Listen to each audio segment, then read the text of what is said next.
All right, let's just jump right in. Today, we're basically going on an archaeological dig.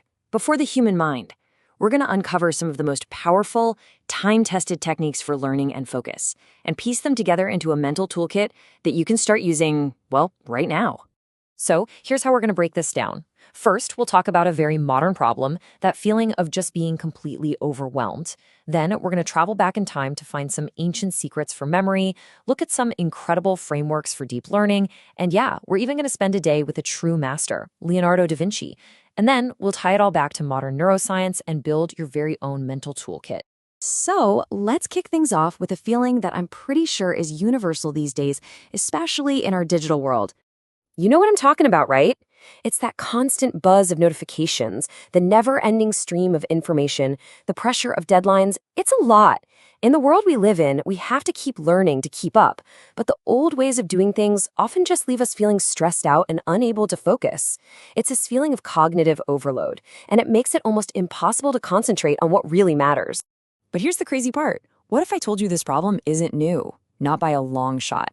For thousands of years, people have been trying to figure out how to sharpen their minds, all without a single digital tool. And the solutions they came up with? Well, they're incredibly powerful. So let's start with a story about an ancient Greek poet named Simonides. The legend goes he was at a big dinner party when the roof of the building tragically collapsed, and he was the only one who made it out. When officials asked for his help identifying the victims, he realized he could, because he could remember exactly where each person was sitting around the table. And in that awful moment, he had this incredible realization that gave birth to one of the most powerful memory techniques in history.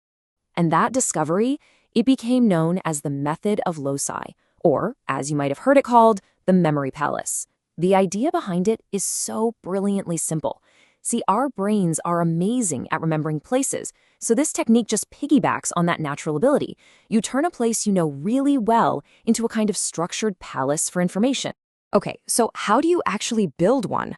First, you pick a place you know like the back of your hand, your house, your daily commute, whatever. Then, you map out a very specific path through it. And now, for the fun part. You take what you want to remember and you turn it into these bizarre, vivid, totally unforgettable images that you place at key spots along your path, like a giant talking chicken sitting on your kitchen counter.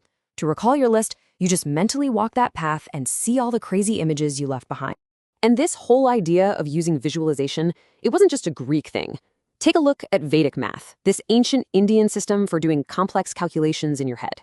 A conventional learner might just try to brute force memorize something, right? But a student of Vedic math is taught to create these strong mental pictures. It turns abstract data into a story your brain can actually hold on to, which gives you a huge advantage when you're under pressure. Now, individual memory tricks are cool, but what's really mind-blowing is how these ancient cultures built them into these complete, comprehensive systems for thinking. It wasn't just about memorizing stuff. It was about truly understanding reality. In medieval education, for example, they had the 7 liberal arts. You can think of it like a 2-stage rocket for your brain. The first stage was the trivium, the arts of the word. You learned grammar to understand language, logic to structure your thoughts, and rhetoric to express those thoughts. Once you had that solid foundation, you launched into the second stage, the quadrivium, the arts of number, to understand the patterns of the world around you. The whole point was to create one cohesive system for understanding everything. And it's not the only one. There's another really powerful framework that comes from Jesuit education. It's called the Ignatian pedagogical paradigm, and its goal is to educate the whole person, your head and your heart, your intellect and your feelings. It's not about just cramming facts into your head. And this process is it's brilliant. It's a cycle that starts with context, really getting where the learner is coming from. Then it moves into experience and reflection, connecting what you're learning to what it actually means to you. But here's the key, action. Because think about it, you haven't really learned something until you can do something with it, right? And finally, evaluation. Isn't about a grade, it's about actual growth. It's a roadmap for going from surface knowledge to deep, real understanding. Okay, so we've got these incredible techniques, these deep frameworks. But what does it actually look like when one person puts it all together at a genius level? Well, for that, let's spend a day with the ultimate master of all trades, Leonardo da Vinci. I mean, look at this. Da Vinci's daily routine was a masterclass in how to live an integrated life. He'd block off early mornings for deep, focused work. He carried a journal with him everywhere to capture any and every idea. He got that healthy diet and being physically active were crucial for a short mind. He even practiced self-affirmation. And this is so important. He always made time for creative play, for just being curious. He was a master of so many things because his system allowed him to be. And this quote from him, man, it just says it all. For Da Vinci, being productive wasn't about the hustle. It was about having a well-employed life, where everything you do feeds everything else, leading to this deep sense of fulfillment. So you might be thinking, okay, this is all fascinating history, but does any of it actually hold up today? Well, the answer is a huge yes. It turns out this isn't just history, it's neuroscience. Modern science is actually proving how incredibly effective these ancient techniques really are. And that's the crucial link right there. These memory palaces, the focus on mindfulness, the integrated learning, we can now see their impact on actual brain scans. What ancient thinkers knew through practice and intuition, we can now prove with hard data. Let's take mindfulness, for example. It comes from ancient Buddhist traditions, right? And at its core, it's really simple. It's just the practice of paying attention, on purpose, to the present moment, without judging it. And it turns out that this simple practice is basically like a super vitamin for your brain. The science here is just, it's wild. We're not just talking about feeling a bit more relaxed. Consistent mindfulness practice has been proven to improve everything from your focus to your memory. But here's the part that blows my mind. It can literally, physically, change the structure of your brain, strengthening key areas for learning and memory, like the prefrontal cortex and the hippocampus. And you see this same validation with ancient philosophy, too. Look at Stoicism. It's built on this core idea from the Roman Emperor Marcus Aurelius.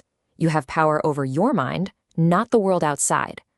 The whole philosophy is about learning to separate what you can control from what you can't. It's a practical, real-world operating system for building mental resilience. Okay, so we've dug up all these amazing tools from all throughout history. Now, for the most important part, putting together a system that works for you. And this is maybe the biggest thing to remember. There is no one-size-fits-all solution here. The memory palace might be a game changer for one person, while someone else might get more out of Stoic journaling. The goal isn't to perfectly copy Da Vinci's schedule. It's to experiment with these powerful tools and build your own personal operating system for your brain. So let's just do a quick review of the toolkit we've put together. For memory, you've got the method of Loci and Vedic visualization. For mental and emotional strength, you've got Stoic journaling. For deep, meaningful learning, you can borrow from the Ignatian principles. For a model of integrated productivity, you've got Da Vinci. And kind of holding it all together is mindfulness, to sharpen your focus and cut down on stress. So I'm going to leave you with this thought. These aren't just quaint little life hacks. These are the mental tools that have been used by philosophers, scientists, and artists to do some of the most incredible things in human history. They are powerful, they are proven, and now they're yours to use. So the only real question is, what are you going to build with them?